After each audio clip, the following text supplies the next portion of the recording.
Ang mismong sahig na pinagpapawisan niya ang naging saksi sa pagyurak ng kanyang pagkatao. Habang nakaluhod si Felicia, nagkukumahog itago ang mga pasa sa tiyan. Walang habas namang nilulustay ng asawa niya ang barya-baryang inipon niya para sa isisilang na anak. Pabigat ka lang. Asik ng lalaking minsang pinangakuan siya ng langit. Pinunasan niya ang dugo sa labi. Bumangon mula sa malamig na marmol at isinumpa sa sariling hindi na siya kailanman yuyuko. Hanggang saan aabot ang puot ng isang inang ninakawan ng pag-asa? Pabigat ka lang sa buhay ko, Sarah. Akala mo ba ang pagbubuntis mo ay sapat ng dahilan para tumunganga ka lang dyan habang nagugutom ako? Ang boses ni Ramon ay parang isang matalim na kislap ng kidlat na gumuhit sa katahimikan ng kanilang maliit at madilim na tahanan. Ang bawat salitang binitawan niya ay may dalang lason, isang klase ng puot na tila matagal nang nakaimbak sa kanyang dibdib. Sa mga sandaling iyon, si Felicia ay nakaupo sa isang lumang bangko. Ang kanyang mga daliri ay nanginginig habang pilit na tinatahi ang isang punit na polo ni Ramon. Sa harap niya ay isang maliit na lata ng gatas kung saan nakatago ang ilang lukot na barya at ilang pirasong 20 pesos. Ang perang matagal niyang pinag-ipunan para sa kanyang nakatakdang pagpatingin sa doktor sa susunod na linggo. Ang kanyang kamay ay marahang humahaplos sa kanyang malaking tiyan. Tila sinusubukang protektahan ng sanggol mula sa bulyaw ng amang dapat sana ay nag-aaruga sa kanila. Ang marahas na paghampas ng kamay ni Ramon sa lamesa ay nagdulot ng isang malakas na tunog na yumanig sa mga luma nilang kagamitan. Mabilis na kinuha ni Ramon ang lata. Ang kalansing ng mga barya sa loob nito ay tila isang huling hiling ng tulong bago ito tuluyang mabuksan. Ramon, huwag, please. Para sa check-up namin yan ng baby sa Martes, wala na tayong ibang itatabi. Ang pakiusap ni Felicia. Ang kanyang tinig ay halos isang bulong na lamang dahil sa takot at panghihina. Ang kanyang mga mata ay nagsimulang mangilid ng luha, ngunit pinilit niyang huwag itong hayaang pumatak. Alam niyang ang bawat luha ay nagsisilbi lamang na mitya sa galit ng kanyang asawa. Check up? Napakaraming arte. Noong panahon ng nanay ko, sa bahay lang nanganganak at hindi kailangan ng kung ano-anong doktor. Tugon ni Ramon habang mabilis na isinisilid ang pera sa kanyang bulsa. Tinalikuran niya si Felicia. Ang amoy ng alak na nagmula sa kanyang hininga ay humahalo sa maalinsangang hangin ng gabi. Mula sa pintuan ng kusina, lumabas ang kanyang biyenan na si Aling Tsoleng. Sa halip na awatin ng anak, isang mapanuring tingin ang ipinukol nito kay Felicia. Ang kanyang mga labi ay nakakurba sa isang pait na tila ba ang presensya ni Felicia sa pamamahay na yon ay isang malaking sumpa. Huwag mong masisisi ang anak ko, Felicia. Kung marunong ka lang sanang mag-asikaso at hindi puro reklamo, hindi magkakaganyan si Ramon. Ang isang mabuting asawa ay marunong magsakripisyo, hindi yung laging nakadepende sa bulsa ng lalaki. Ang wika ni Aling Tsoleng habang dahan-dahang naglalakad palapit. Ang bawat hakbang ng matanda sa sahig na gawa sa kawayan ay naglilikha ng mahihinang tunog ng pag-inggit, tila sumasabay sa pagkadurog ng puso ni Felicia. Hindi nakasagot si Felicia. Ang kanyang lalamunan ay tila binarahan ng isang malaking bato at ang kanyang dibdib ay sumisikip sa bawat paghinga. Naramdaman niya ang isang malakas na sipa mula sa loob ng kanyang sinapupunan, isang paalala na may isa pang buhay na nakadepende sa kanya. Ngunit sa ilalim ng bigat ng mga salita ni Aling Tsoleng at sa kalupitan ni Ramon, naramdaman niya ang kanyang sarili na unti-unting lumulubog sa isang malalim at madilim na hukay. Ang kanyang paningin ay natuon sa isang maliit na kwintas na pilak na nakapatong sa ibabaw ng kanilang sira-sirang aparador. Ito ang tanging alaala ng kanyang kabataan, ang tanging bagay na nagpapaalala sa kanya na minsan ay may isang taong tumingin sa kanya ng may pagpapahalaga at pag-ibig. Ngunit ngayon, ang kislap ng pilak na yon ay tila nanunumbat sa kanyang kasalukuyang kalagayan. Nang makaalis si Ramon at tuluyang pumasok si Aling Tsoleng sa kanyang silid, naiwan si Felicia sa gitna ng kadiliman. Ang tanging naririnig na lamang ay ang malayo at tila nagmamadaling tunog ng kulog mula sa papasok na bagyo. Napasandal siya sa dingding, ang kanyang katawan ay dahan-dahang dumausdos hanggang sa siya ay mapaupo sa sahig. Ang lamig ng semento ay tumagos sa kanyang balat, ngunit mas malamig ang pakiramdam ng kawalan ng pag-asa sa kanyang puso. Pinikit niya ang kanyang mga mata at sa kanyang gunita ay lumitaw ang mukha ng isang lalaking matagal na niyang ibinaon sa limot. Isang mukha na puno ng init at pangako. Ngunit mabilis itong napalitan ng imahe ng kanyang sarili na nakaluhod sa sahig ng isang mansyon, nagpupunas ng alikabok ng ibang tao upang may maipakain sa pamilyang unti-unting pumapatay sa kanyang kaluluwa. Bukas, kailangan niyang bumalik sa dinhigo ng mga Carter. Kailangan niyang tiisin ang bawat hapdi ng kanyang likod at ang bawat kirot sa kanyang puso. Dahil doon, sa gitna ng karangyaan ng iba, siya ay isang hamak na tagalinis lamang. Ngunit hindi niya alam na sa likod ng malalaking pintuan ng mansyong yon, naghihintay ang isang bahagi ng kanyang nakaraan na muling gigising sa mga sugat na akala niya ay naghilom na. Habang yakap ang kanyang sarili sa gitna ng tahimik na gabi, isang tanong ang paulit-ulit na humahabol sa kanyang isipan. Tila isang anino na hindi niya matakasan. Hanggang kailan ko ba kailangang bayaran ng isang utang na hindi ko naman hiniram? Nagpatuloy ang pagbuhos ng ulan sa labas. Ang bawat patak sa bubong na yari sa yero ay tila isang malungkot na awit ng pagluluksa para sa mga pangarap na hindi na kailanman muling sisibol. Sa gitna ng dilim, tanging ang mabilis na tibok ng kanyang puso ang nagpapatunay na siya ay humihinga pa.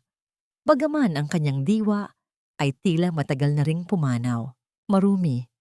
Kagaya mo, ang sahig na ito ay punong-puno ng dumi na kahit anong kuskos ay hindi na yata matatanggal. Ang tinig ni Doña Beatriz ay tila isang hapit na hagupit ng latigo, malamig at walang bahid ng awa, habang umaalingaw-ngaw sa malawak na bulwagan ng mansyon. Nakatayo ang matanda sa harap ni Felicia. Ang kanyang mga mamahaling sapatos ay halos sumahalik na sa basang mga daliri ng tagalinis. Sa ibaba, nakaluhod si Felicia sa malamig na sahig na marmol. Ang bawat galaw ng kanyang braso sa pagkuskos ay nagdudulot ng matinding kirot sa kanyang likuran. Lalo na't ang bigat ng kanyang sinapupunan ay tila lalong bumaba sa bawat segundo. Pinilit niyang ibaba ang tingin. Itinatago ang kanyang mukha sa ilalim ng kanyang magulo at basang buhok. Ang kanyang layunin lamang sa araw na yon ay matapos ang trabaho, makuha ang sahod, at makauwi ng hindi napapansin. Ngunit ang bawat salita ng Donya ay tila isang mantsa na hindi niya kayang punasan. "I'm sorry, ma'am. Lilinisin ko po ulit." Ang mahinang tugon ni Felicia. Ang kanyang boses ay nanginginig, hindi lamang dahil sa takot, kundi dahil sa pagod at gutom. Ang kanyang kanang kamay ay patuloy sa pagkuskos, ngunit ang kanyang kaliwang kamay ay palihim na nakahawak sa kanyang tiyan. Pilit na pinapakalma ang sanggol na tila nararamdaman ang kanyang pagkabalisa. Hindi pa man siya nakakatapos sa kanyang sasabihin, ang malaking pintuan sa dulo ng bulwagan ay dahan-dahang bumukas. Ang pagpasok ng isang lalaking may matikas na tindig ay nagdulot ng biglaang katahimikan sa paligid. Ang matitigas na hakbang ng kanyang sapatos sa marmol ay lumikha ng isang ritmo na tila sumasabay sa mabilis na pagtibok ng puso ni Felicia. "Mother, what's going on here?" Ang boses na yon, mababa, baritono, at puno ng awtoridad, ay nagpatigil sa mundo ni Felicia. Ang bawat hibla ng kanyang alaala ay biglang nagising. Ito ang boses na minsan niyang narinig sa kanyang mga panaginip. Ang boses na minsang bumulong ng mga pangako sa ilalim ng liwanag ng buwan. Napilitan si Felicia na iangat ang kanyang paningin. Sa kanyang pag-angat ng mukha, ang mga mata nila ni William Carter ay nagtagpo. Sa loob ng ilang segundo, Ang marangyang bulwagan ng mansyon ay tila naglaho. Wala nang Doña Beatriz, wala nang maruming sahig, wala nang pighati ng kasalukuyan. Tanging ang dalawang kaluluwa lamang na pinaglayo ng tadhana ang natira. Nakita ni William ang lahat. Nakita niya ang babaeng nakaluhod sa kanyang paanan. Suot ang kupas na uniforme ng isang katulong. Nakita niya ang maliit na peklat sa ilalim ng kaliwang mata ni Felicia. Ang peklat na nakuha nito noong bata pa sila habang inililigtas siya mula sa isang aksidente. Ngunit ang mas masakit na nakita niya ay ang malaking tiyan ni Felicia at ang mga pasang pilit na itinago ng mahabang manggas, ngunit sumisilip pa rin sa bawat galaw nito. Sarah! Ang pagbanggit ni William sa kanyang pangalan ay tila isang panalangin na matagal nang hindi nasasagot. Ang kanyang tinig ay nabulunan ng emosyon, ang kanyang katawan ay tila nanigas sa kinatatayuan. Ang bilyonaryong kilala sa pagiging bato at walang pakiramdam ay biglang naging isang batang lalaking muling nawalan ng direksyon. Will, ang salitang iyon ay hindi na lumabas sa mga labi ni Felicia. Ang kanyang lalamunan ay tuluyang sumikip at ang kanyang paningin ay nagsimulang manlabo dahil sa luhang hindi na niya kayang pigilin. Ang matinding hiya ay bumalot sa kanya. Ang hiya na makita siya ng kanyang unang pag-ibig sa ganitong kalagayan bilang isang tagalinis na inaabuso at itinuturing na basura ng kanyang sariling ina. Mabilis na tumayo si Felicia, ngunit ang biglaang paggalaw ay nagdulot ng matinding pagkahilo. Ang kanyang mga binti ay nanghina at ang mundo ay tila umiikot sa kanyang paningin. Ang basahan sa kanyang kamay ay nahulog sa sahig, lumilikha ng isang malungkot na tunog ng pagbagsak sa basang marmol. Huwag kang lalapit. Ang tila baliw na sigaw sa isip ni Felicia habang pilit niyang inaatras ang kanyang mga hakbang. Ang bawat tingin ni William ay tila isang karayom na tumutusok sa kanyang mga sugat, binubuksan ng bawat pait na sinubukan niyang itago sa loob ng maraming taon. Sa gitna ng tensyon, ang tinig ni Doña Beatriz ay muling pumagitna, puno ng puot at pagdududa. William, do you know this woman? Bakit mo siya tinatawag sa pangalang yan? She is just a cleaner, a nobody. Hindi sumagot si William. Ang kanyang mga mata ay nanatiling nakapako kay Felicia. Ang kanyang mga kamao ay nakakuyom hanggang sa mamuti ang kanyang mga kasukasuan. Ang sakit na nakikita niya sa mga mata ni Felicia ay mas matindi pa sa anumang pagkatalo sa negosyo. Naramdaman ni Felicia ang malamig na pawis na namumuo sa kanyang noo. Ang kanyang paghinga ay naging mababaw at mabilis.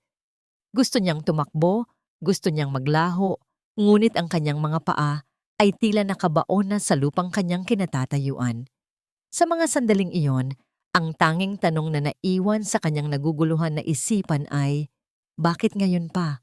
Kung kailan wala na akong natitirang kahit anong dignidad para iharap sa iyo. Hindi hinayaan ni William na tuluyang dumampi ang katawan ni Felicia sa malamig na marmol.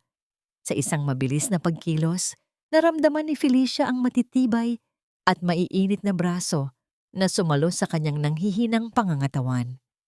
Ang bango ng mamahaling pabango ni William, isang amoy na tila nagmula sa nakaraan, amoy ng mga punong pino at sariwang hangin, ay bumalot sa kanyang pandama.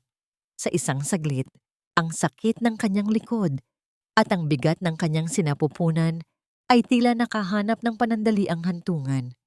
Ngunit kasabay ng ginhawang iyon ay ang isang matinding lason ng hiya na dumaloy sa kanyang mga ugat. Dinala siya ni William sa isang maliit na silid pahingahan, malayo sa mapanghusgang mga mata ng ibang katulong at sa matatalim na titig ni Doña Beatriz. Maingat siyang inilapag ni William sa isang malambot na sofa na yari sa pelos. Ang kaibahan ng telang iyon sa kanyang magaspang at basang uniforme ay tila isang malinaw na paalala ng malawak na bangin na namamagitan sa kanilang dalawa.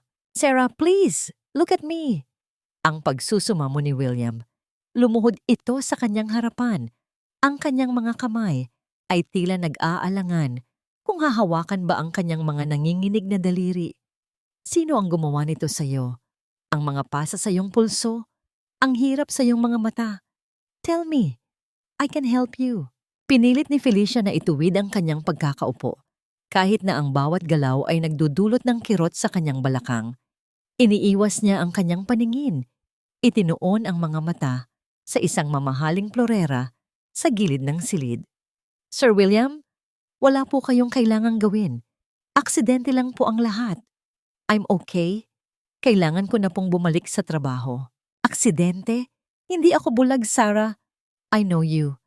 Ang Sarah na kilala ko ay hindi magtitiis sa ganitong klase ng pagtrato kung wala siyang pinoprotektahan.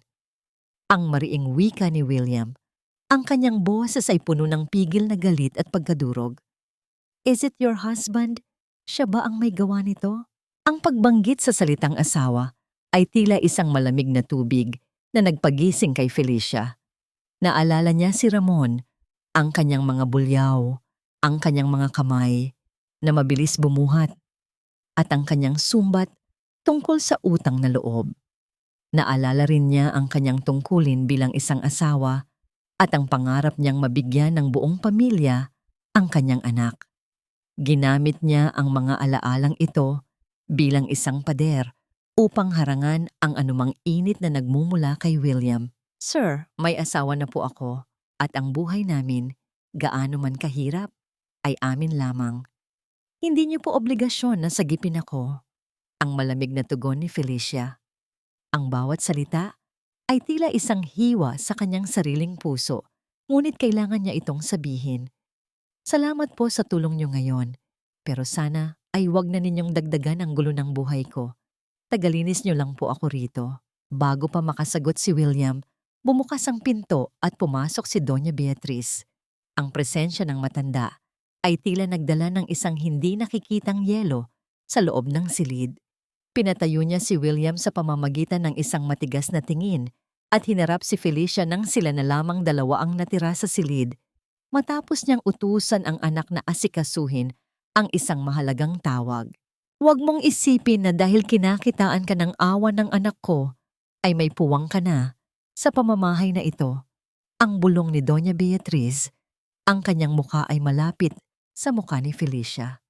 Alam ko ang mga lalaking katulad mo.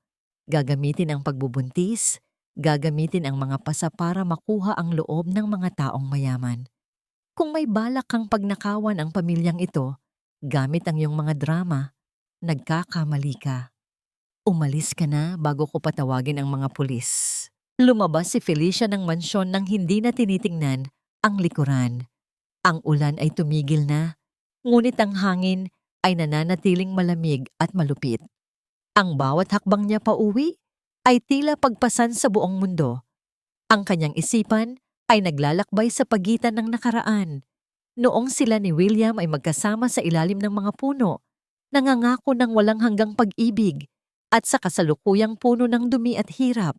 Pagdating sa kanilang maliit na barong-barong, ang marahang paglapat ng kanyang kamay sa lumang pintuan ay tila isang hudyat ng pagbabalik sa realidad. Ang loob ng bahay ay madilim at amoy ng natapon na alak.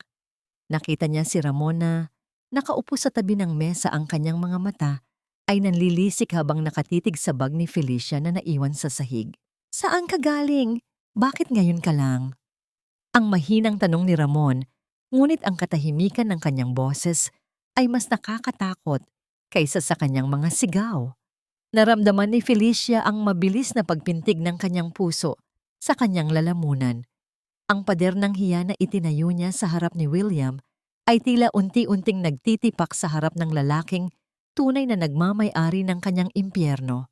Naisip ni Felicia sa gitna ng kanyang panginginig kung tama ba ang kanyang ginawang pagtaboy sa tanging liwanag na sumilip sa kanyang buhay o kung sadyang itinakda na siyang mabulok sa dilim na ito habang buhay. Walang kasing pait ang bawat salitang lumalabas sa bibig ni Ramon habang nakatitig siya kay Felicia sa loob ng kanilang madilim na tahanan.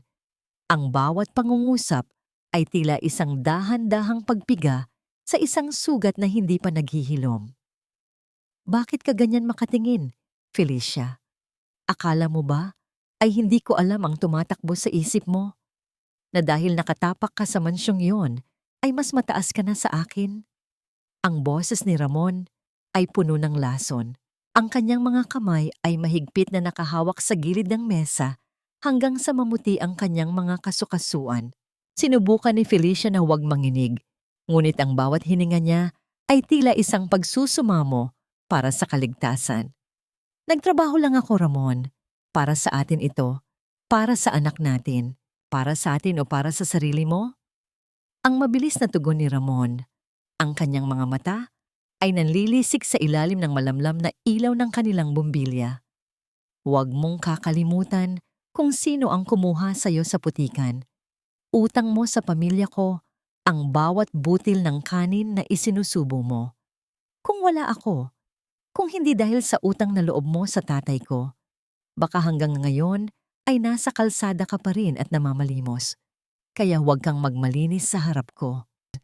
Ang bawat salita ng asawa ay isang malinaw na anyo ng pagmamanipula. Pinaparamdam kay Felicia na ang kanyang pagkatao ay pag-aari lamang nito. Sa kabilang dako ng lungsod, sa loob ng marangyang opisina ni William Carter, ang kapaligiran ay balot ng isang mabigat na katahimikan. Nakatayo si William sa harap ng malaking bintana, nakatingin sa mga ilaw ng syudad, ngunit ang kanyang isipan ay nasa isang maliit at madilim na eskinita. Ang kanyang mga kamao ay nakakuyom at ang kanyang dibdib ay sumisikip sa tuwing naaalala ang mga pasa sa pulso ni Felicia. Attorney Joaquin, I want you to look into this man, Ramon Salazar. Ang utos ni William nang hindi lumingon sa kanyang abogado, nakakarating pa lamang. Ang kanyang boses ay tila isang malamig na hangin na nagdadala ng babala. Alamin mo ang lahat, ang bawat utang niya, ang bawat sugal na pinupuntahan niya, at higit sa lahat, ang bawat pananakit na ginagawa niya sa asawa niya. I want every detail, and I want it fast. Ngunit gawin mo ito ng tahimik. Hindi dapat malaman ni Felicia na nakikialam ako. Tumango si Attorney Joaquin. Ang kanyang mukha ay puno ng pag-unawa. Alam niya ang bigat ng nakaraan sa pagitan ng kanyang kliyente at ng babaeng pinag-uusapan. Sa mga sandaling iyon, si William ay hindi lamang isang bilyonaryong nagpoprotekta sa kanyang yaman, kundi isang lalaking handang gumiba ng mundo para sa katarungan ng isang inapi. Samantala, sa loob ng mansyon ng mga Carter, nagsimula ng kumalat ang mga bulong-bulungan na tila isang apoy sa tuyong damo. Ang mga kapwa kasambahay ni Felicia ay nagtitipon sa kusina. Ang kanilang mga tinig ay mahihina, ngunit puno ng malisya. Nakita niyo ba kanina? Si Sir William, sinalo si Sarah, at ang titig niya, hindi iyon titig ng amo sa katulong lang. Umwe.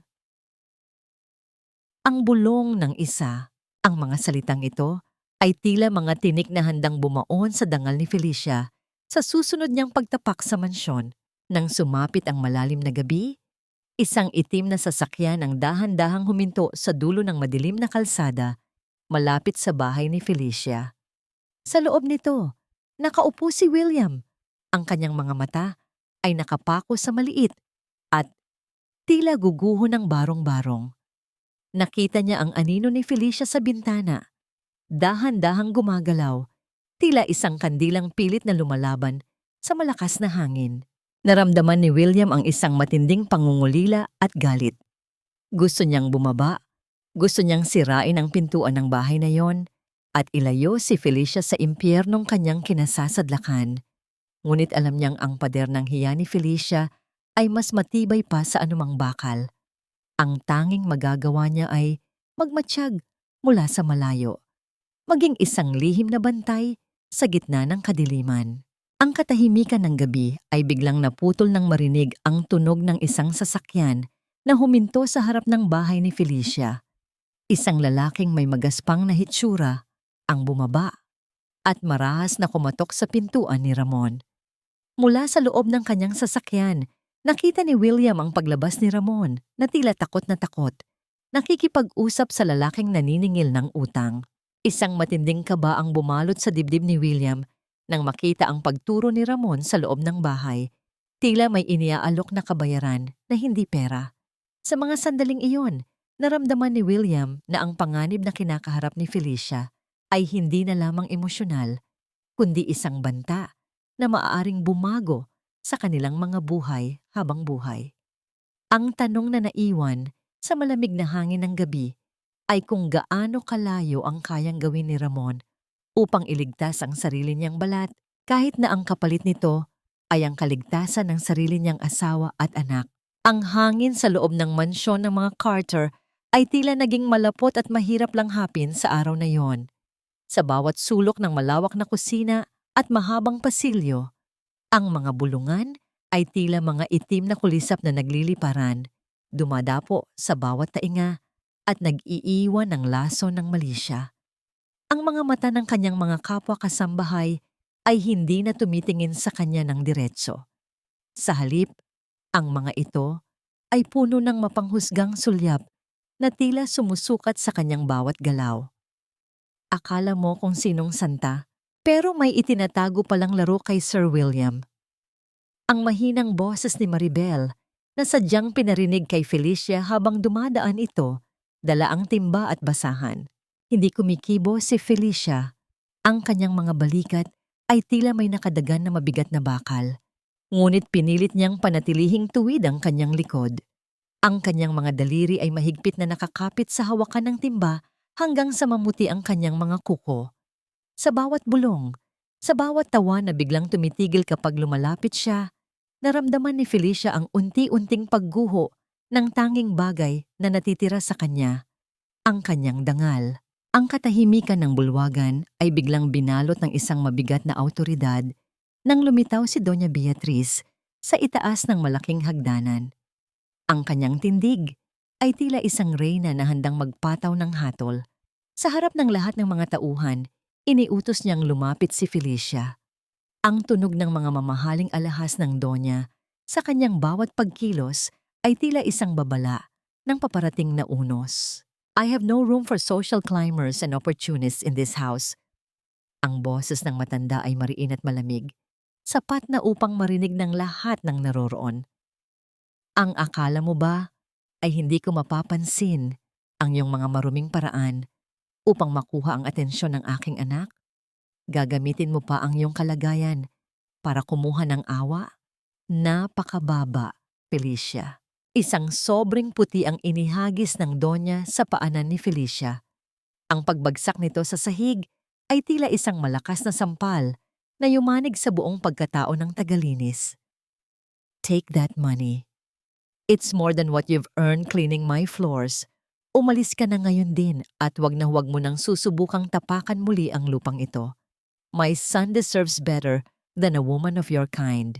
Naramdaman ni Felicia ang pag-akyat ng init sa kanyang mga pisngi, hindi dahil sa galit, kundi dahil sa matinding kahihiyang idinulot ng mga maling paratang. Ang kanyang mga mata ay nanlabo dahil sa luhang pilit niyang pinipigilan. Tumingin siya sa sobre, pagkatapos ay itinaas niya ang kanyang paningin sa matanda.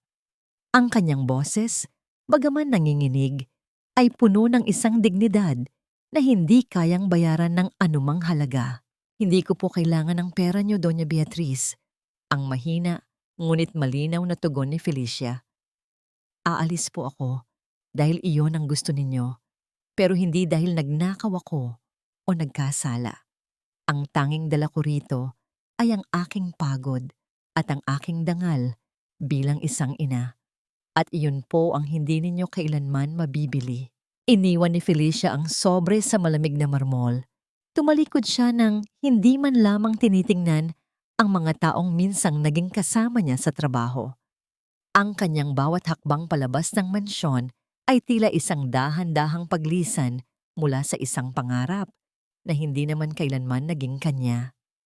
Paglabas niya ng gate, ang ulan ay nagsimulang pumatak, tila nakikiramay sa bigat ng kanyang dibdib.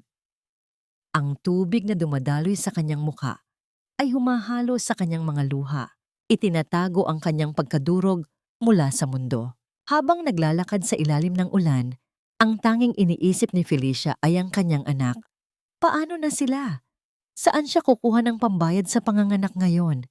Ang bawat hakbang niya ay puno ng kawalang katiyakan. Tila bawat patak ng ulan ay nagdadala ng mas malalim na takot sa kanyang puso. Samantala, sa loob ng kanilang madilim na tahanan, si Ramon ay abala sa pakikipag-usap sa kanyang ina na si Aling Choleng. Ang amoy ng tuyo at lumang kagamitan ay nakabalot sa kanila habang nagbubulungan. Nakita ni Ramon ang isang maliit na kwintas na pilak na nakatago sa ilalim ng unan ni Felicia, ang tanging alaala na iniingatan nito mula sa kanyang kabataan. Ito na lang ang natitira, Nay. Siguradong malaki ang halaga nito sa sanglaan.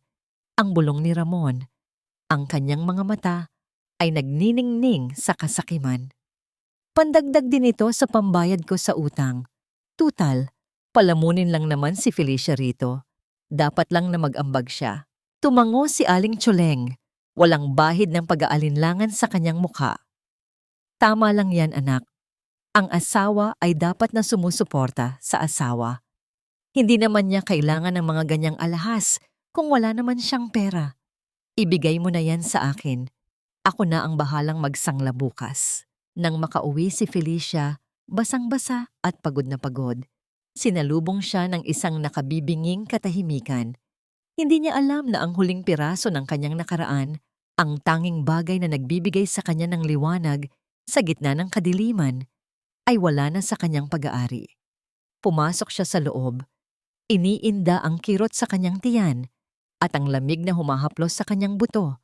Hindi alam na ang pagkawala ng kanyang trabaho ay simula pa lamang ng isang mas malaking bagyo na susubok sa kanyang natitirang lakas. Nakatayo si Felicia sa gitna ng silid, tinitingnan ang kanyang nanginginig na mga kamay. Ang tanong na gumugulo sa kanyang isipan ay hindi kung paano siya mabubuhay, kundi kung may halaga pa ba ang manatiling mabuting tao sa isang mundong tila nakatadhana ng saktan siya sa bawat pagkakataon. Ang lamig ng ulan na pumasok sa loob ng kanilang bahay ay hindi hihigit sa lamig na naramdaman ni Felicia nang dahan-dahan niyang ipasok ang kanyang nanginginig na kamay sa ilalim ng kanyang lumang unan. Ang bawat pag-usad ng kanyang mga daliri ay tila isang mabagal na paghila sa kanyang hininga, hanggang sa marating niya ang gitna, ang bahagi kung saan dapat nakatago ang maliit na kwintas na pilak. Ngunit sa halip na ang malamig na metal, tanging ang gasgas na tela ng punda ang kanyang naramdaman. Ang espasyong iyon na minsang naging tahanan ng kanyang huling pag-asa ay wala ng laman. Napatayo si Felicia, ang kanyang mga binti ay tila naging malambot na kandila. Ang kanyang paningin ay naglakbay sa paligid ng madilim na silid hanggang sa huminto ito kay Ramon na nakaupo sa kanto, abala sa pagbibilang ng ilang pirasong papel na pera. Ang kislap ng kasakiman sa mga mata ng kanyang asawa ay sapat na upang sagutin ang tanong na hindi pa niya nabibitawan. Ramon, nasaan ang kwintas ko? Ang boses ni Felicia ay isang basag na pagsamo, puno ng takot na baka ang kanyang hinala ay totoo. Iyon na lang ang natitira sa akin. Iyon na lang ang alaala ko mula sa aking kabataan. Nasaan ang kwintas? Hindi man lamang nag-angat ng tingin si Ramon. Ipinagpatuloy niya ang pag-aayos ng pera bago ito isinilid sa kanyang bulsa. Isinangla ko na. Huwag mo akong tanungin kung bakit dahil alam mo ang sagot. Marami tayong utang, Felicia. At ang kapirasong pilak na yon ay hindi nakakabusog. Mas mabuti pang naging pera iyon kaysa nakatambak lang sa ilalim ng unan mo. Ang mga salita ni Ramon ay tila mga palasong may lason na isa-isang bumaon sa dibdib ni Felicia. Ang kanyang mga kamay ay napakapit sa kanyang dibdib, tila sinusubukang pigilan ang pagkadurog ng kanyang puso. Pero hindi sa iyo iyon, Ramon. Hindi mo pwedeng ibenta ang huling piraso ng aking kaluluwa. Iyan na lang ang nagpapaalala sa akin na bago ako naging ganito, may nagmahal sa akin ng totoo. Sa gitna ng kanilang pagtatalo, pumasok si Aling Choleng mula sa kusina. Dala ang isang mapanuring ngisi na tila ba ang pagdurusa ni Felicia ay isang palabas na kanyang kinagigiliwan. Napakamadrama mo, Felicia. Ano ba ang iniiyak-iyak mo sa kapirasong bakal na yon? Wala tayong makakain at ang asawa mo ay gumagawa ng paraan para hindi tayo magutom. Dapat ka pang magpasalamat dahil may pakinabang pa pala ang basura mong itinatago. Matuto kang magsakripisyo para sa pamilya mo. Sakripisyo? Ang bulalas ni Felicia, ang kanyang mga luha ay tuluyan ng umagos, humahalo sa bakas ng ulan sa kanyang mukha. Lahat na ay ibinigay ko. Ang trabaho ko, ang pagod ko, pati ang dangal ko ay tinapakan na ng lahat. At ngayon, pati ang huling alaala ko ay kinuha niyo pa? Wala na ba kayong natitong natitirang awa? Ang pag-iyak ni Felicia ay tila nagdulot ng iritasyon kay Ramon. Tumayo ito at marahas na hinawakan ang braso ni Felicia. Isang marahas na pagtulak ang nagpabuwal sa kanyang nanghihinang katawan patungo sa pinto. Ang pagtama ng kanyang balikat sa kahoy na hamba ay nagdulot ng isang matinding kirot na gumuhit hanggang sa kanyang likuran. Lumabas ka muna. Nakakarindi ang boses mo. Magpalamig ka sa labas hanggang sa matuto kang rumespeto sa desisyon ko. Itinulak siya ni Ramon palabas sa kalagitnaan ng lumalakas na buhos ng ulan. Ang pintuan ay sumara sa kanyang harapan, nag-iiwan sa kanya sa madilim at malamig na eskinita. Nakasandal si Felicia sa pader. Ang kanyang uniforme ay mabilis na nabasa. Dumidikit sa kanyang balat, na tila isang malamig na yakap ng kamatayan. Hindi niya alam na mula sa isang itim na sasakyang nakaparada sa dulo ng kalsada, si Attorney Joaquin ay tahimik na nagmamasid. Ang abogado ay mabilis na nagsusulat sa kanyang notebook. Ang kanyang mga mata ay puno ng pagkaawa habang pinapanood ang bawat paghikbi ng babaeng pinoprotektahan ni William.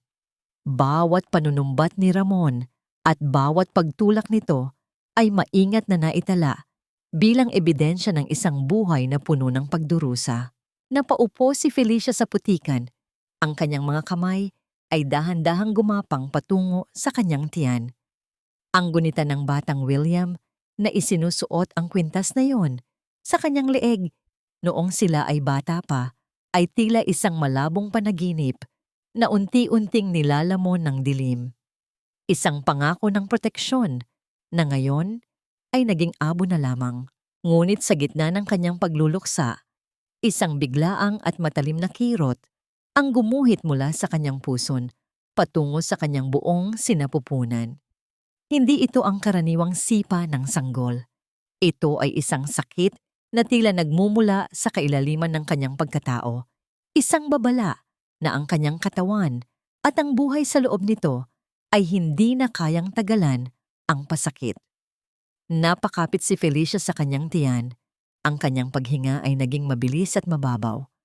Habang ang ulan ay patuloy na bumubuhos, tinitakpan ng kanyang mahinang daing ng tulong na tila wala nang makakarinig. Ang langit ay tila nakikiramay sa bigat ng kaganapan sa loob ng maliit na barong-barong ni na Felicia.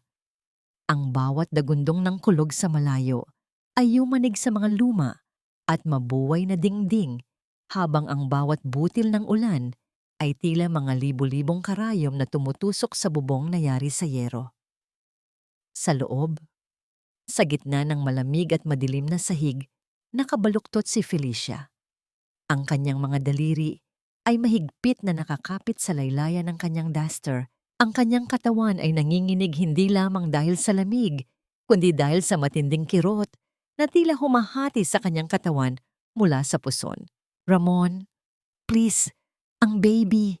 Ang pabulong na pagsamo ni Felicia, ang kanyang boses ay halos hindi marinig dahil sa pagod. Dalhin mo na ako sa ospital, hindi ko na kaya. Parang may mali. Ngunit si Ramon ay walang pakialam sa paghihirap ng kanyang asawa. Ang tanging nasa isip niya ay ang pagkakataong bumawi sa sugal. Sa isang marahas na pagkilos, kinuha niya ang lumang sapatos ni Felicia sa ilalim ng higaan at mula sa loob nito ay hinugot niya ang isang maliit na plastik na naglalaman ng mga lukot na papel na pera.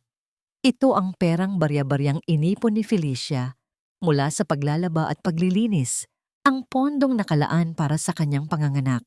Akala mo ba ay hindi ko ito mahahanap? Itatago mo pa sa loob ng sapatos? Ang asik ni Ramon, ang kanyang mga mata, ay nanlilisik sa ilalim ng aandap-andap na ilaw. Kailangan ko ito, Felicia. Ang swerte ko ay nandito na. Nararamdaman ko na. Kapag nanalo ako, ibabalik ko rin ito sa iyo ng 10 beses pa. Wag mo, Ramon! Para sa buhay ng anak mo yan! Ang huling lakas na sigaw ni Felicia. Sinubukan niyang gumapang patungo sa paa ng kanyang asawa. Ang kanyang mga kamay ay dahan-dahang kumapit sa binti nito. Huwag mong kunin ang huling pag-asa namin. Please, maawa ka sa bata. Ang tanging tugon ni Ramon ay isang marahas na pagbawi ng kanyang binti na nagdulot ng isang matinding sipa sa balikat ni Felicia. Ang kanyang katawan ay tumalsik patungo sa basang kanto ng kanilang lababo. Ang sakit ay tila isang apoy na gumuhit sa kanyang buong likuran, nag-iiwan sa kanya na halos hindi na makahinga. Mula sa gilid, si Aling Tsoleng ay tahimik lamang na nakatingin habang nagtitimpla ng kape. Ang kanyang mukha ay walang bakas ng pagkabahala. Tila ba ang panonood sa paghihirap ng kanyang manugang ay isang karaniwang kaganapan lamang. Ang arte-arte mo, Felicia. Noong panahon namin, kahit nasa bukid ay nagagawa naming manganak nang walang reklamo. Huwag mong sisihin ang anak ko kung malas ka sa buhay. Magtiis ka. Iyan ang tadhana mo bilang babae. Nakahandusay si Felicia sa malamig at maruming sahig. Nararamdaman ang agos ng tubig ulan na pumapasok mula sa butas ng bubong. Ngunit kasabay ng ulan, naramdaman niya ang isang mainit at malapot na likidong dumadaloy sa kanyang hita. Sa sandaling iyon, ang takot ay napalitan ng isang nakabibinging katotohanan. Ang kanyang katahimikan, ang kanyang pagtitiis, at ang kanyang maling paniniwala sa sakripisyo ay hindi nagligtas sa kanya. Sa halip, ito ang unti-unting pumapatay sa sanggol na wala pang malay. Isang matinding galit ang biglang sumiklab sa kailaliman ng kanyang pagkatao. Ang kanyang mga kamao ay nakakuyom hanggang sa bumaon ang kanyang mga kuko sa kanyang palad. Tiningnan niya ang pintuan kung saan kakalabas lang ni Ramon, dala ang kanyang pangarap. At tiningnan niya ang kanyang biyenan na tila isang aninong walang kaluluwa. Hindi. Ang mahinang bulong ni Felicia sa sarili. Hindi ako papayag na maging biktima ka rin ng kadilimang ito, anak ko. Gamit ang kanyang natitirang lakas, inipon ni Felicia ang lahat ng hininga sa kanyang dibdib. Hindi na ito ang yak ng isang biktima, kundi ang hiyaw ng isang inang handang makipaglaban sa kamatayan. Tulong! Tulungan niyo kami! Ang kanyang sigaw na tila bumasag sa katahimikan ng gabi, humahalo sa malakas na buhos ng ulan. Habang dahan-dahang nanlalabo ang kanyang paningin at bumibigat ang kanyang mga pilik mata, ang huling imaheng nakita niya ay ang liwanag mula sa isang sasakyang papasok sa kanilang maliit na eskinita. Ang tanong na huling gumuhit sa kanyang diwa bago ang tuluyang kadiliman ay kung may pagkakataon pa ba siyang bumangon mula sa pagkawasak na ito o kung ito na ang huling hantungan ng kanyang mga pangarap. Ang puting liwanag ng kisame ang unang bumati sa nanlalabong paningin ni Felicia. Ang bawat kurap ng kanyang mga mata ay tila isang mabigat na pakikipagbuno sa kadiliman na nais siyang muling lamunin. Unti-unting nagkaroon ng amoy ang kanyang paligid. Ang matapang na halimuyak ng gamot at ang malinis na amoy ng mga telang dumaan sa esterilisasyon. Hindi na ang malamig na semento ang kanyang nararamdaman sa ilalim ng kanyang katawan, kundi isang malambot na kutsyon na tila yumayakap sa kanyang pagal na bulto. Nang dahan-dahan niyang maigalaw ang kanyang kamay, naramdaman niya ang init ng isang balat na dumampi sa kanyang mga daliri. Lumingon siya ng bahagya at doon, sa gilid ng kanyang kama, nakaupo si William. Ang kanyang mamahaling polo ay gusot at basa pa rin ng ulan. Ang kanyang buhok ay magulo at ang kanyang mga mata ay puno ng mga guhit ng pag-aalala at puyat. Sa sandaling nagtagpo ang kanilang mga paningin, nakita ni Felicia ang isang emosyong hindi niya inakalang muling makikita para sa kanya. Isang tapat na takot na mawala siya. Ligtas ka, Sarah. Ligtas ang baby. Ang mahinang bulong ni William. Ang kanyang boses ay nanginginig. Tila ba ang bawat salita ay isang panalangin ngayon lamang natupad. Nandito ka sa ospital. Wala nang mananakit sa iyo rito. I promise you. Ang mga luha na matagal nang pinigilan ni Felicia ay biglang umagos. Hindi dahil sa hapdi ng kanyang mga pasa, kundi dahil sa ginhawang dulot ng malaman na buhay ang kanyang anak. Ang kanyang paghikbi ay mahina at tila isang pagpapakawala ng lahat ng bigat na kanyang dinala sa loob ng maraming buwan. Marahang inabot ni William ang kanyang mukha at gamit ang kanyang hinlalaki ay pinunasan ang mga luhang dumadaloy sa pisngi ni Felicia. Ang bawat dampi ay puno ng pag-iingat. Tila ba siya ay isang babasaging kristal na ayaw nitong mabasag. Pumasok si Attorney Joaquin sa silid. Bitbit ang isang itim na folder. Ang seryosong mukha ng abogado ay nagdala ng isang bagong klase ng hangin sa loob ng kwarto. Ang hangin ng katotohanan at katarungan. Felicia, nakita ko ang lahat ng nangyari kagabi. Hindi lamang ako ang saksi, kundi ang mga ebidensyang nakalap namin laban kay Ramon Salazar. Ang wika ng abogado habang dahan-dahang inilalapag ang mga dokumento sa mesa. Ang pananakit sa iyo, ang pagkuha sa pera mo, ang lahat ng pang-aabusong idinala mo. Sapat na ang mga ito para hindi na siya makalapit sa iyo at sa anak mo kailanman. Tinitigan ni Felicia ang mga dokumento. Sa mga sandaling iyon, ang imahe ni Ramon na sumisipa sa kanya at ang malamig na mukha ni Aling Tsuleng ay muling naglaro sa kanyang isipan. Ngunit sa pagkakataong ito, hindi takot ang kanyang naramdaman. Ang sipa ng sanggol sa kanyang sinapupunan ay tila isang malakas na tawag ng tungkulin. Isang apoy ng determinasyon ang dahan-dahang sumiklab sa kailaliman ng kanyang mga mata. Hindi ko na po hahayaang lumaki ang anak ko sa takot. Ang mariing wika ni Felicia, ang kanyang tinig ay unti-unting nagkakaboses at lakas. Lalaban po ako. Hindi para sa sarili ko, kundi para sa sanggol na ito. Ayokong maranasan niya ang impyernong dinanas ko. Naramdaman ni William ang isang matinding paghanga sa katatagan ni Felicia. Sa kabila ng lahat ng pinagdaanan nito, ang puso nito ay nananatiling matapang para sa kanyang anak. Sa mga sandaling iyon, ang kanilang ugnayan ay hindi na lamang tungkol sa nakaraan, kundi tungkol sa isang kinabukasang sisimulan nilang buuin ng may dignidad. Ang katahimikan ng kanilang pag-uusap ay biglang naputol nang bumukas ang pinto ng kwarto. Isang nurse ang pumasok. Ang mukha nito ay puno ng pagkabalisa at pangamba. Sir William, Ma'am Felicia, may dalawang tao po sa labas na nagpupumilit pumasok. Sinasabi nilang sila ang pamilya ng pasyente. Gumagawa po sila ng iskandalo sa lobby at ayaw pong magpaawat. Naramdaman ni Felicia ang isang malamig na kaba na gumuhit sa kanyang likuran. Alam niya kung sino ang mga ito. Ang boses ni Ramon na sumisigaw sa labas at ang matalas na tinig ni Aling Tsuleng na nagpaparinig ay tila mga aninong pilit na humahabol sa kanyang bagong simulang kapayapaan. Ang tanong na naiwan sa loob ng silid ay kung handa na ba si Felicia na harapin ang kanyang mga kinatatakutan ng mata sa mata o kung hahayaan niya muli ang dilim na nakawin ng liwanag na kabubukas pa lamang para sa kanya. Ang tensyon sa loob ng silid ay tila isang makapal na usok na unti-unting sumasakal sa bawat hininga ni Felicia.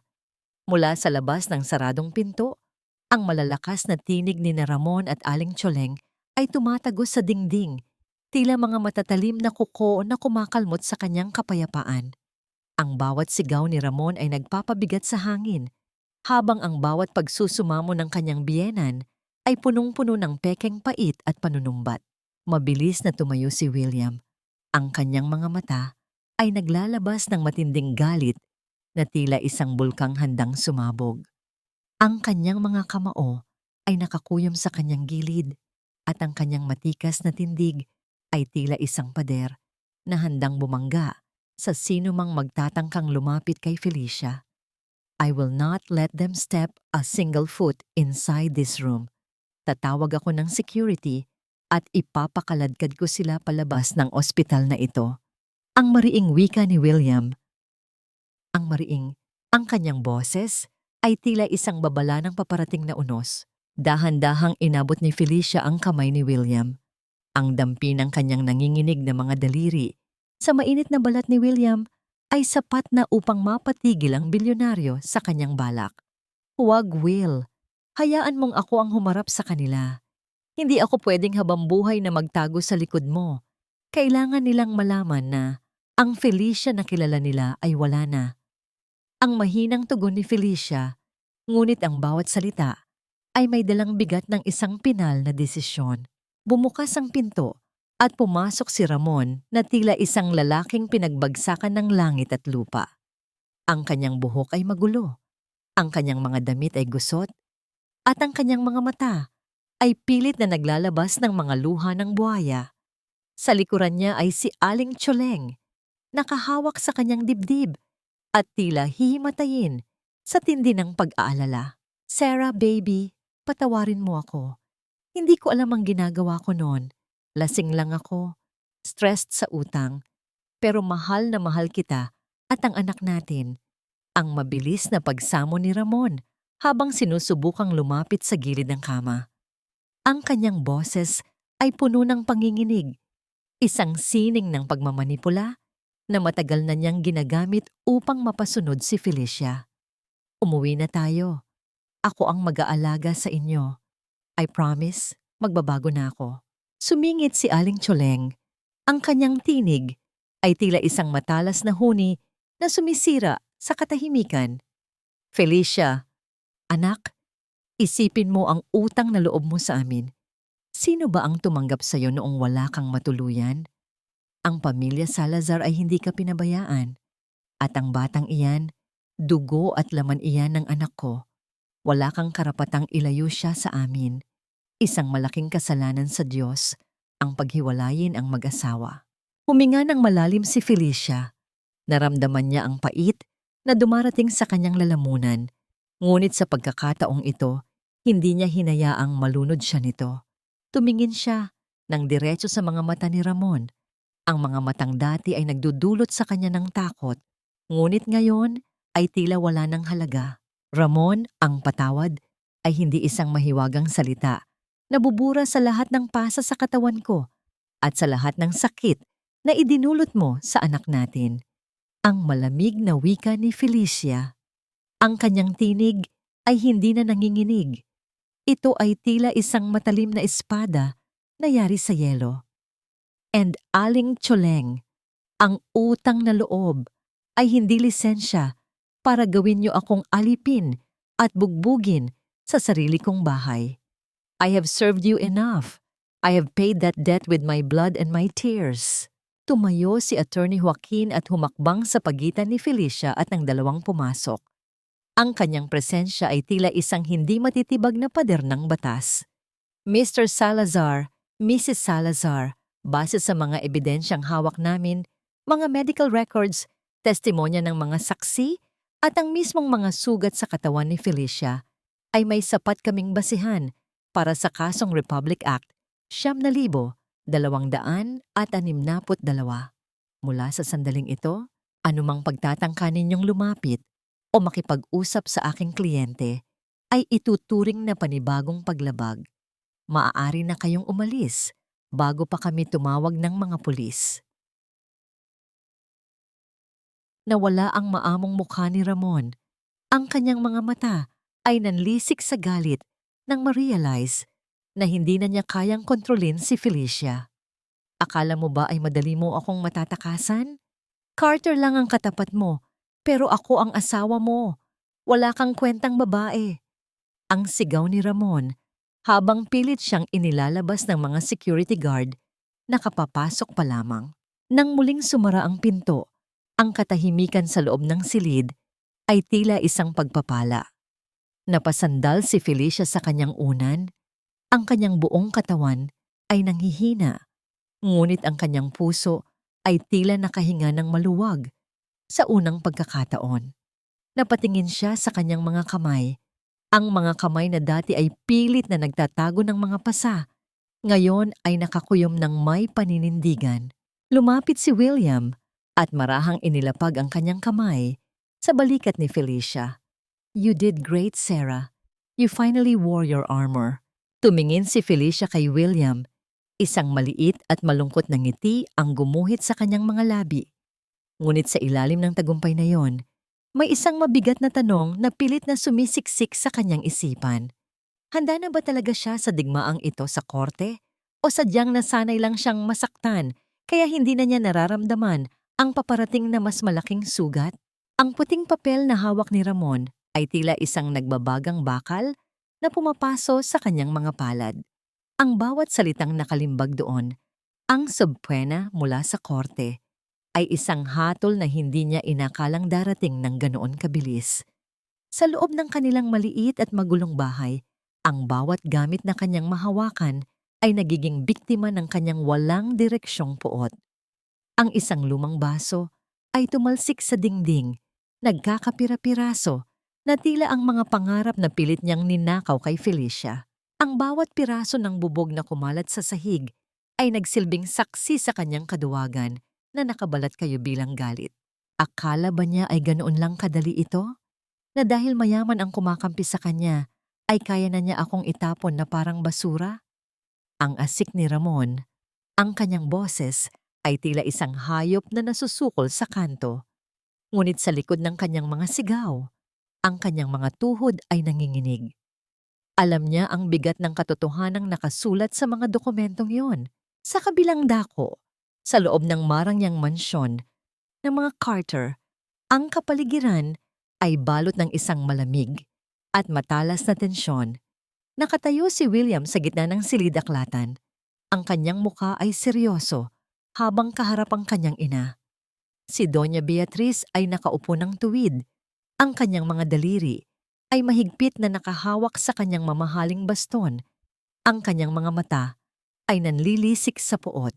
"You are throwing away the Carter name for a woman who cleans our floors. William, isang malaking kahihiyan ito sa ating pamilya." Kapag nalaman ng publiko na ang kaisa-isang tagapagmana ng Carter Holdings ay nakikialam sa isang maduming kaso ng domestic violence, anong iisipin nila? Ang boses ng Donya ay puno ng panunuya at diin sa bawat silaba. "Reputasyon, Mother. Iyon lang ba ang mahalaga sa iyo?" Ang malamig na tugon ni William, ang kanyang tinig ay tila isang pader na hindi matitibag. Ang dignidad ni Felicia ay mas malinis pa sa sino mang kilala nating kabilang sa mataas na lipunan. She is a victim of a monster, and I will not stand by and watch while justice is denied to her. Kung ang pagiging isang Carter ay nangangahulugang kailangang magbulag-bulagan sa kawalang katarungan, kung gayon ay ayokong maging bahagi nito. Ang bawat salita ni William ay tila isang malakas na hangin na nagpatahimik sa Donya. Sa unang pagkakataon, nakita ng matanda ang isang klase ng paninindigan sa kanyang anak na hindi kayang tapatan ng pera o kapangyarihan. Ngunit sa halip na sumuko, isang lihim na balak ang dahan-dahang gumuhit sa isipan ni Doña Beatriz habang pinapanood ang pag-alis ng kanyang anak. Samantala, sa loob ng kanyang kwarto sa ospital, si Felicia ay abala sa pakikipag-usap kay Attorney Joaquin. Ang bawat detalye ng batas, ang bawat posibleng tanong ng kalaban ay maingat niyang pinag-aaralan. Ang kanyang mukha ay puno ng pagkabalisa, ang kanyang mga daliri ay patuloy na humahaplos sa kanyang tiyan na tila kumukuha ng lakas mula sa loob. "You have to be ready, Felicia. Susubukan nilang sirain ang iyong pagkatao. Gagamitin nila ang bawat maliit na butas para palabasin na ikaw ang may kasalanan." Ang paalala ng abogado, ang kanyang boses ay puno ng katapatan at babala. Tumango si Felicia, ang kanyang lalamunan ay tila binarahan ng isang malaking bato. "Handa po ako, attorney. Kahit anong dumi ang ibato nila, alam ko ang katotohanan." At ang katotohanan yon ang magpapalaya sa amin ng anak ko. Nang sumapit ang hapunan, isang nurse ang pumasok sa silid, dala ang isang mangkok ng mainit na sabaw ng manok na may luya. Walang nakasulat na pangalan sa tray, ngunit ang amoy nito, ang amoy ng pag-aaruga na hindi kailanman niya naramdaman sa piling ni Ramon, ay sapat na upang malaman ni Felicia kung kanino ito galing. Ang init ng sabaw na dumaan sa kanyang lalamunan ay tila isang yakap na nagpapagaan sa bigat ng kanyang dibdib. Isang maliit na ngiti ang sumilay sa kanyang mga labi, isang sandali ng kapayapaan sa gitna ng paparating na bagyo. Ngunit ang kapayapaang iyon ay mabilis na naglaho nang muling pumasok si Attorney Joaquin sa silid makalipas ang ilang oras. Ang kanyang mukha ay maputla at ang kanyang mga mata ay puno ng matinding pagkabalisa. Ang katahimikan sa loob ng kwarto ay naging mabigat at nakakabingi. Felicia, may problema tayo. Ang boses ng abogado ay halos isang bulong na lamang. Ang kapitbahay niyo na nakakita sa pananakit sa iyo ni Ramon, ang kaisa-isang saksi na handang tumestigo bukas, hindi na siya mahanap. Nawawala siya at walang nakakaalam kung nasaan siya. Naramdaman ni Felicia ang isang malamig na kaba na gumuhit sa kanyang buong katawan. Ang kanyang puso ay tila tumigil sa pagtibok sa tindi ng takot. Isang araw, bago ang paglilitis, ang huling hibla ng kanyang pag-asa ay tila dahan-dahang pinuputol ng isang hindi nakikitang kamay. Sa gitna ng kadiliman ng gabi, ang tanging tanong na naiwan sa kanyang isipan ay kung hanggang saan ang kayang gawin ng kadiliman upang pigilan ang pagsikat ng liwanag na matagal na niyang ipinagdarasal. Ang loob ng silid hukuman ay nababalot ng isang mabigat na katahimikan na tila ba ang mismong hangin ay naghihintay sa hatol ng tadhana. Ang amoy ng lumang kahoy at ang lamig ng aircon ay humahalo sa kaba na namumuo sa dibdib ni Felicia. Nakaupo siya sa gilid ni Attorney Joaquin. Ang kanyang mga kamay ay mahigpit na nakakuyom sa ilalim ng lamesa, habang ang kanyang mga mata ay pilit na umiiwas sa direksyon ni Ramon. Ang bawat pagpukpok ng maso ng huwes sa ibabaw ng lamesa ay naglikha ng tunog na tila isang hudyat ng pagsisimula ng isang digmaan kung saan ang katotohanan ay pilit na lulunurin ng mga kasinungalingan. Nagsimula ang paglilitis sa isang mapanirang atake mula sa abogado ni Ramon. Ang bawat salitang binitawan nito ay tila mga patak ng asido na naglalayong tunawin ang dangal ni Felicia. Your Honor, kailangan nating makita ang tunay na kulay ng babaeng ito. Isang hamak na tagalinis na biglang nakahanap ng proteksyon sa ilalim ng isang bilyonaryo. Hindi ba't mas kapani-paniwala na ang lahat ng ito ay isang malaking palabas lamang upang makahingi ng malaking pera mula sa pamilya Carter? Ang mariing wika ng abogado, habang ang kanyang mga mata ay mapanuyang nakatingin kay Felicia. O baka naman, ikaw ang tunay na nananakit sa iyong asawa para makuha ang atensyon ng iyong amo? Naramdaman ni Felicia ang matinding panginginig ng kanyang mga balikat. Ang bawat paratang ay tila isang malakas na sampal sa kanyang mukha. Gusto niyang sumigaw, gusto niyang sabihing mali ang lahat. Ngunit ang kanyang lalamunan ay tila binarahan ng lahat ng pait na kanyang inipon. Sumunod na tumayo si Aling Choleng upang tumestigo. Ang matanda ay tila isang veteranang aktres na handang ibigay ang lahat para sa kanyang anak. Gamit ang isang panyo, pilit niyang pinupunasan ang mga matang wala namang luha habang ang kanyang boses ay nanginginig sa pighati. Ako po ang nakakita, Your Honor. Ang anak ko. Si Ramon. Siya ang biktima rito. Si Felicia ang laging nagwawaldas ng pera at kapag hindi nabibigay ang gusto niya, siya ang nagwawala. Ang mga pasa na sinasabi niya, baka nakuha niya yon sa sarili niyang kagagawan para lang palabasin na masama ang anak ko. Napakasakit po para sa isang ina ang makitang ganito ang nangyayari sa kanyang pamilya. Ang bawat salita ni Aling Choleng ay nagdulot ng matinding gigil sa mga nakikinig. Ang kawalang hiyaan ng matanda ay tila walang hangganan. Napatingin si Felicia sa kanyang biyenan at doon niya nakita ang isang mabilis at lihim na ngisi. Isang ngisi na nagsasabing sila ang nananalo sa labanang ito. Nang dumating ang pagkakataon ni Felicia na tumayo sa witness stand, ang kanyang mga binti ay tila naging malambot na papel. Ngunit bago pa siya makahakbang, ang malaking pintuan ng korte ay dahan-dahang bumukas. Pumasok si William Carter. Ang kanyang tindig ay puno ng kapangyarihan at ang kanyang mukha ay tila yari sa bakal. Ang lahat ng mata ay natuon sa kanya at ang bulungan ng mga tao ay tila isang dahan-dahang paghampas ng mga alon sa pampang. May hawak siyang isang itim na sobre at ang kanyang titig kay Felicia ay nagdala ng isang hindi maipaliwanag na init at lakas. Tumayo si Felicia at humarap sa huwes. Sa pagkakataong ito, hindi siya tumingin sa sahig. Gamit ang isang maayos, ngunit punong-puno ng damdaming boses, idinetalya niya ang bawat gabi ng takot, ang bawat pasang pilit niyang itinago, at ang sakit ng malamig na semento nang itaboy siya ng sarili niyang asawa sa gitna ng ulan. Ang bawat sugat sa katawan ko ay maghihilom, Your Honor. Pero ang sugat sa puso ng isang inang hiningian ng awa para sa kanyang anak, pero sinipa lamang.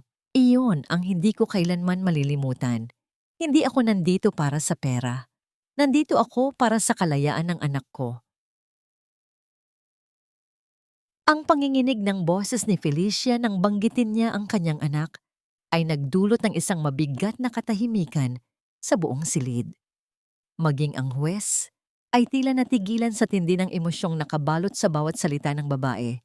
Tumayo si Attorney Joaquin at lumapit sa harap. Dala ang isang tiwala na tila ba ang lahat ay ayon sa plano.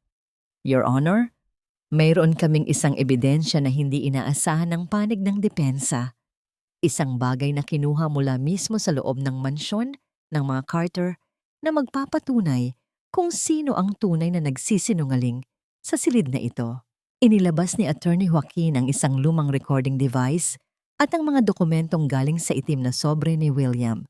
Nakita ni Felicia ang pagpapapawis ng malamig ni Ramon at ang biglang pagputla ng mukha ni Aling Tsoleng. Ang tensyon sa loob ng korte ay umabot sa sukdulan. Tila isang hapit na kwerdas na anumang sandali ay mapuputol. Ano ang nilalaman ng sobre ni William na tila nakatadhana ng bumago sa kapalaran ni Felicia? At hanggang kailan kayang panindigan ni Ramon ang kanilang mga kasinungalingan bago sila tuluyang lamunin ng sarili nilang kadiliman?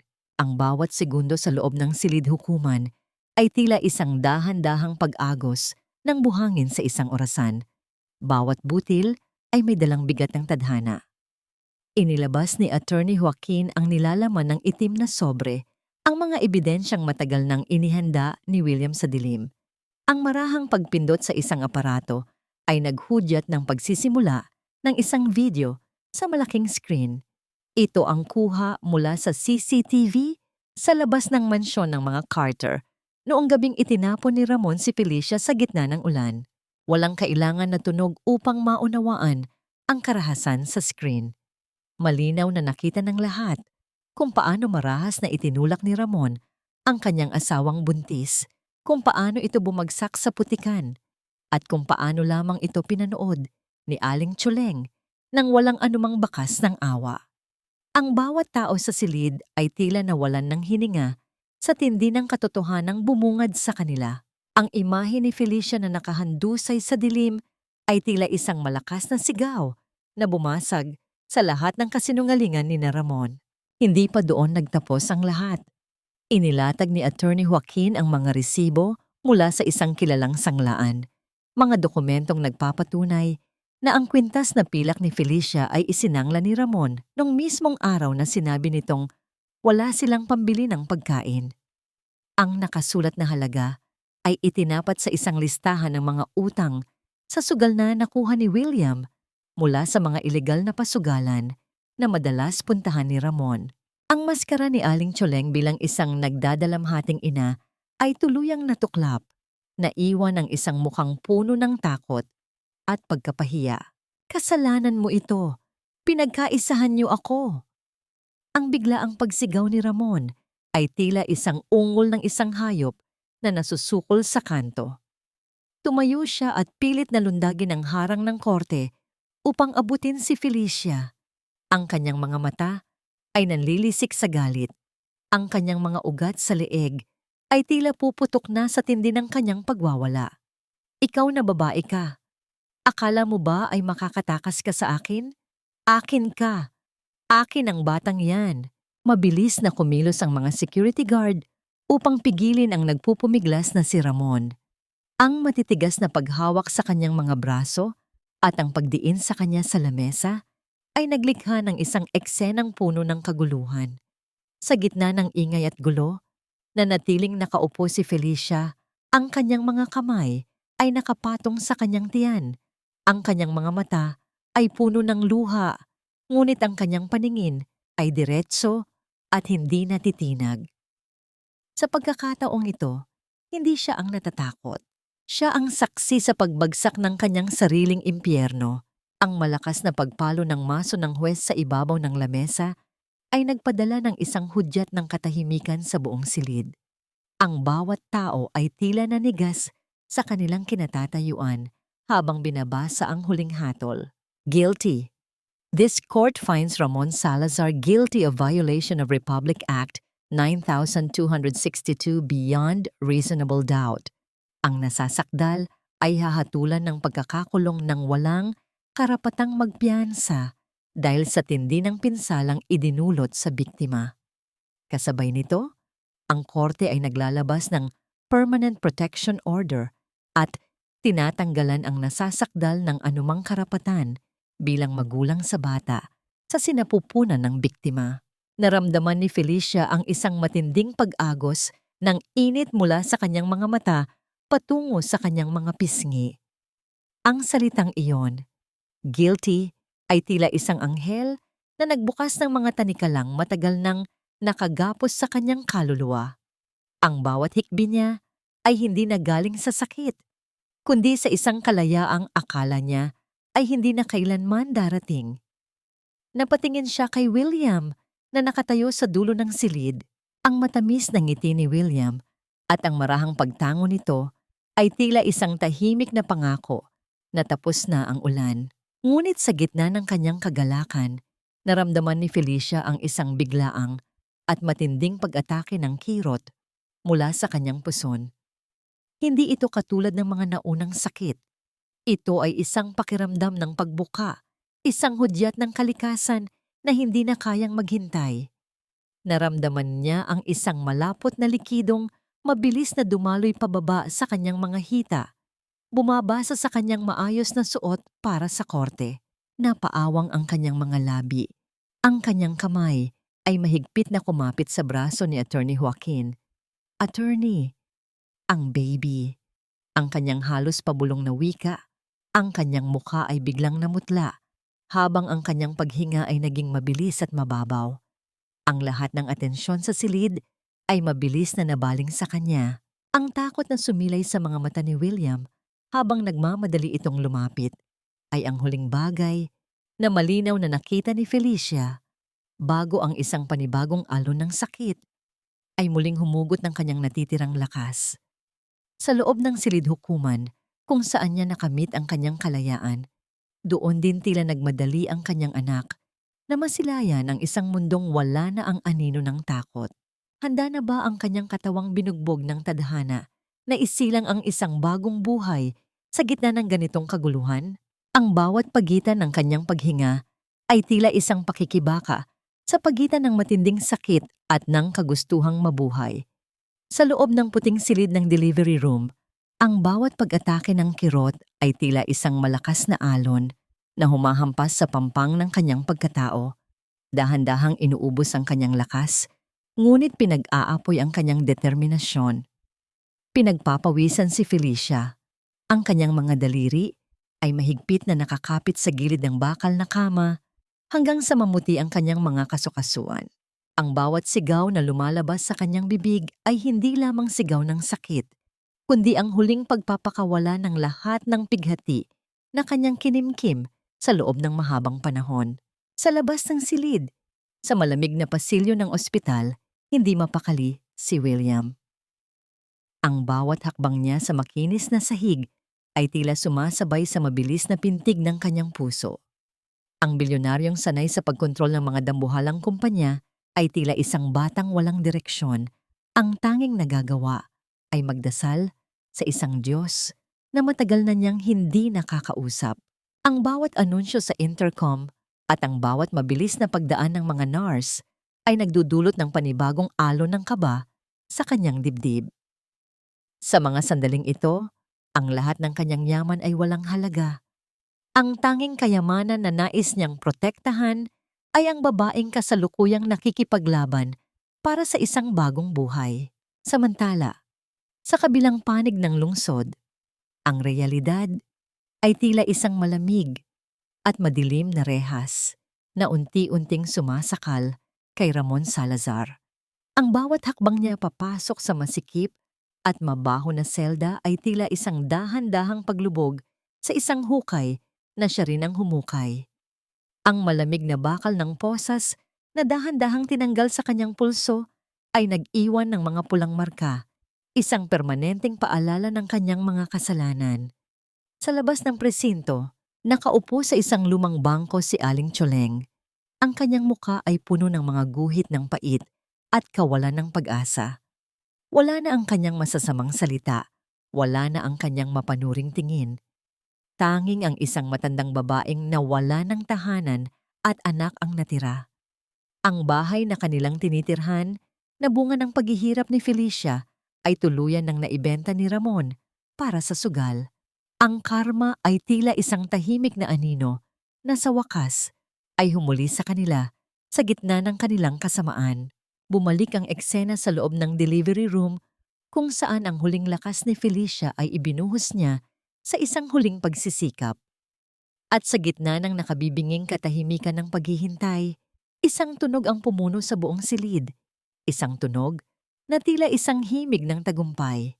Ang unang iyak ng isang sanggol, malakas at puno ng buhay, ay tila isang bukang liwayway na nagpawi sa lahat ng kadiliman ng gabi. Isang malusog na batang babae ang inilapag ng nurse sa dibdib ni Felicia. Ang marahang pagdampi ng balat ng sanggol sa kanyang balat ay nagdulot ng isang matinding bugso ng emosyon na hindi niya kayang ipaliwanag.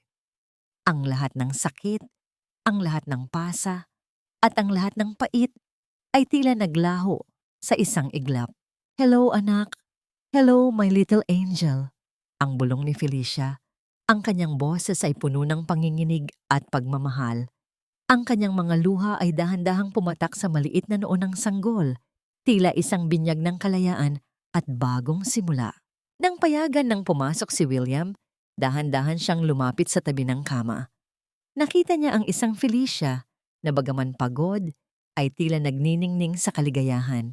Hindi siya lumapit ng sobra upang bigyan ng puwang ang mag-ina. Sapat lamang para makita ang maliit na anghel na yakap ni Felicia.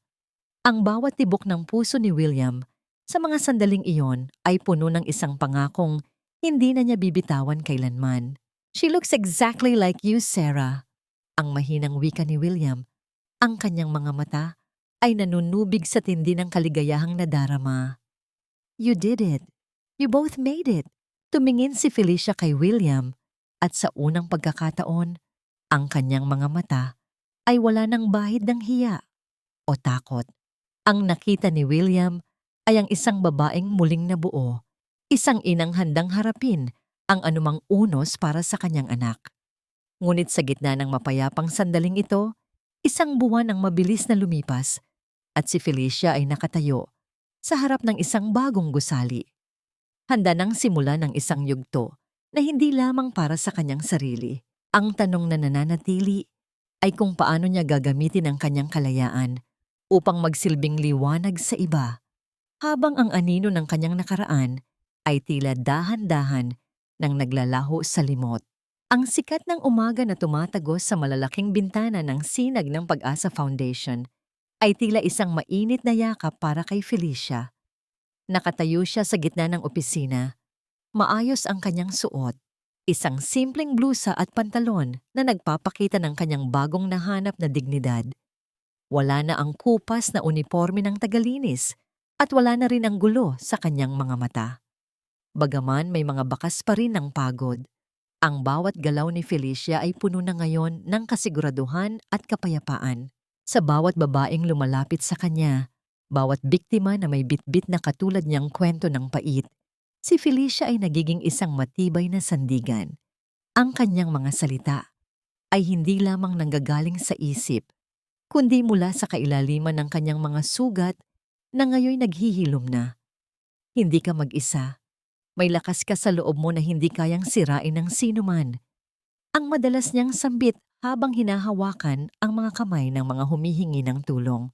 Isang hapon, habang abala si Felicia sa pag-aayos ng mga dokumento, isang pamilyar na boses ang narinig niya mula sa pintuan. Ang tunog ng dulo ng isang mamahaling baston na tumatama sa makinis na sahig ay naglikha ng isang ritmo na agad niyang kinilala. Sa kanyang pag-angat ng tingin, nakita niya si Doña Beatriz. Ang matanda ay tila mas banayad na tingnan ngayon, bagaman naroon pa rin ang kanyang matikas na tindig. Nagkaroon ng panandaliang katahimikan sa pagitan ng dalawa. Ang mga alaala ng panlalait at pagtataboy ay tila naglaro sa hangin ng silid. Ngunit sa halip na matatalim na salita, isang maliit at magarang kahon ang dahan-dahang inilapag ng Donya sa mesa ni Felicia. I heard she is a beautiful child. Ang mahinang wika ni Doña Beatriz. Ang kanyang mga mata ay pilit na umiiwas sa tingin ni Felicia. I am not here to ask for forgiveness, Felicia. I am too old for that. But I am here to acknowledge that I was wrong about your strength.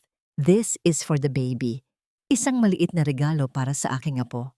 Naramdaman ni Felicia ang isang mainit na bugso ng emosyon sa kanyang dibdib. Ang pagtanggap ng Donya ay hindi lamang para sa kanya, kundi para sa dangal ng kanyang anak. Salamat po, Doña Beatriz. Malaki po ang halaga nito para sa amin. Ang tapat na tugon ni Felicia, ang kanyang tinig, ay wala nang bahid ng puot. Nang umalis ang matanda, pumasok naman si William. Ang kanyang pagdating ay tila laging nagdadala ng isang liwanag na nagpapagaan sa paligid. Sa nakalipas na buwan, si William ay naging katuwang niya sa lahat ng bagay, hindi bilang isang tagapagligtas, kundi bilang isang kaibigan at kasangga. Ang kanilang ugnayan ay tila isang mabagal na apoy, banayad, ngunit sapat na mainit para magbigay ng ginhawa. How's my favorite manager doing? Ang nakangiting tanong ni William habang lumalapit. The baby is with the nanny in the lounge. Mahimbing ang tulog. She's fine, Will. Maraming salamat sa lahat ng ito. Ang tugon ni Felicia, ang kanyang mga mata ay nagniningning sa tuwa. Dahan-dahang kinuha ni William ang isang maliit na bagay mula sa kanyang bulsa. Ito ang kwintas na pilak na isinangla ni Ramon, ang huling alaala ng kanilang kabataan na tinubos ni William mula sa sanglaan. I want you to have this back, Sarah. This belongs to you. It always has. Tinitigan ni Felicia ang kwintas. Ang pilak nito ay tila mas lalong kumikislap sa ilalim ng liwanag ng araw. Will, thank you. But maybe you should keep it for now. Itabi mo muna ito hanggang sa pareho na tayong handa na balikan ang nakaraan ng wala ng sakit. Naramdaman ni William ang isang matinding paghanga sa katapatan ni Felicia. Ang bawat desisyon nito ay puno ng respeto sa sariling proseso ng paghilom. I understand. I'll keep it safe, just like I'll keep you and our future safe. Ang kilig na naramdaman ni Felicia ay hindi katulad ng sa isang bata. Ito ay isang malalim, matatag, at ligtas na damdamin.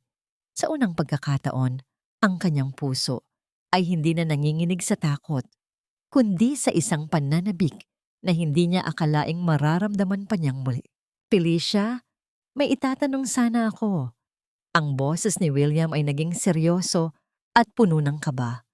May isang espesyal na lugar na gusto kong puntahan nating dalawa, kasama ang baby. Isang lugar kung saan nagsimula ang lahat, bago tayo nilunod ng ulan. Will you come with me this weekend? Tiningnan ni Felicia si William at sa katahimikan ng silid, ang tanging maririnig ay ang marahang paghinga ng dalawang kaluluwang muling nagtagpo sa gitna ng bagyo. Handa na ba talaga siyang buksan ang huling pintuan ng kanyang puso? O ang anino ba ng nakaraan ay may itinatago pa ring lihim na hindi pa niya lubos na natutuklasan? Ang malawak na asul ng dagat ay tila isang dambuhalang salamin na nagpapakita ng kapayapaang matagal nang ipinagkait kay Felicia. Ang bawat paghampas ng mga alon sa pampang ay lumilikha ng isang banayad na himig, tila isang mahinahong kanta na nagpapatahan sa lahat ng bagyong dumaan sa kanyang buhay. Ang simoy ng hangin na may dalang alat at lamig ay marahang humahaplos sa kanyang buhok. Pilit na tinatangay ang mga huling bakas ng alikabok mula sa kanyang nakaraan. Nakatayo siya sa maputing buhangin. Ang kanyang mga paa ay dahan-dahang nilalamon ng tubig. Ngunit sa pagkakataong ito, hindi siya natatakot na malunod. Sa kanyang tabi, nakatayo si William. Ang bilyonaryo ay walang suot na sapatos. Ang kanyang mga binti ay nakatupi hanggang tuhod. At ang kanyang mukha ay malayang nakaharap sa papalubog na araw. Ang dating matigas at malamig na awtoridad sa kanyang mga mata ay napalitan ng isang klase ng ningning na tanging ang pag-ibig at pag-unawa lamang ang makapagbibigay. Dito tayo madalas maglaro noon, Sarah. Ang mahinang wika ni William. Ang kanyang boses ay tila sumasabay sa bulong ng hangin. Dito rin tayo nangako na hinding-hindi tayo maghihiwalay. Sa loob ng maraming taon, isinisi ko sa sarili ko kung bakit hindi kita nahanap agad. Inisip ko na baka kung naging mas malakas lang ako noon, hindi mo sana naranasan ang lahat ng sakit. Lumingon si Felicia kay William. Ang kanyang mga mata ay nanunubig sa tindi ng emosyong nakabalot sa bawat salita ng lalaki. Marahan niyang hinawakan ang braso ni William. Ang dampi ng kanyang balat ay tila isang pagpapatotoo na sila ay kapwa buhay at malaya. Will, hindi mo kasalanan ng ulan at hindi mo rin kailangang maging tagapagligtas ko.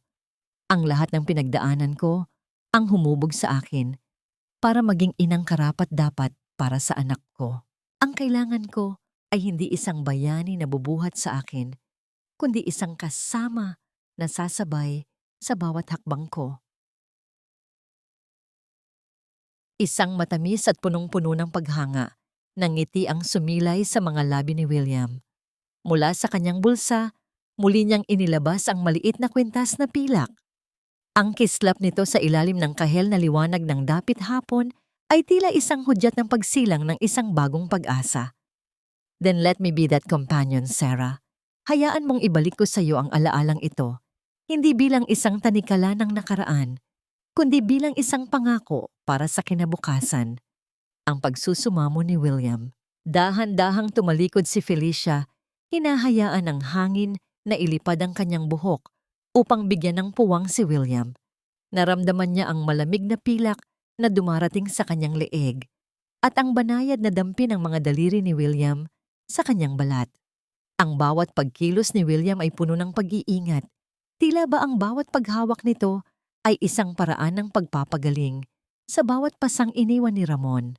Ang kilig na naramdaman ni Felicia ay tila isang mabilis na daloy ng kuryente na nagpainit sa kanyang buong katawan. Isang damdamin na payapa, ligtas, at puno ng tiwala. Nang muling humarap si Felicia, ang kwintas ay nakapatong na sa kanyang dibdib, kumikinang kasabay ng kanyang mga mata. Inabot ni William ang kanyang kamay at sa gitna ng malawak na dalampasigan, ang kanilang mga daliri ay dahan-dahang naglapat. Walang kailangang mali siya, walang kailangang pagmamadali. Ang higpit ng pagkakahawak ni William ay tila isang angkla na nagpapanatili kay Felicia sa gitna ng isang payapang mundo. Handa na ako, Will. Ang bulong ni Felicia. Ang kanyang boses ay malinaw at walang pag-aalinlangan. Handa na akong maglakad kasama ka. Nang hindi na muling tumitingin sa likuran ng may takot. Ang dapit hapon ay dahan-dahang naging gabi, ngunit ang kadilimang ito ay hindi na nakakatakot. Ang tanging naririnig na lamang ay ang marahang paghampas ng mga alon at ang sabay na paghinga ng 2 taong muling natagpuan ang kanilang sarili sa gitna ng kawalan. Ang pag-ibig na minsang muntik nang mamatay sa ulan ay muling sumibol, mas matatag, mas malalim, at handang harapin ang anumang bukas na dala ng tadhana. Ang bawat hakbang nila sa buhangin ay nag-iiwan ng mga bakas na dahan-dahang binubura ng dagat, tila sinasabing ang lahat ng sakit ay tuluyan na ring huhugasan ng panahon. Nag-iiwan lamang ng isang malinis na pampang para sa kanilang bagong simula. Ang mga taon ay lumipas na tila isang banayad na agos ng tubig na dahan-dahang humuhugas sa bawat matatalim na bato sa pampang.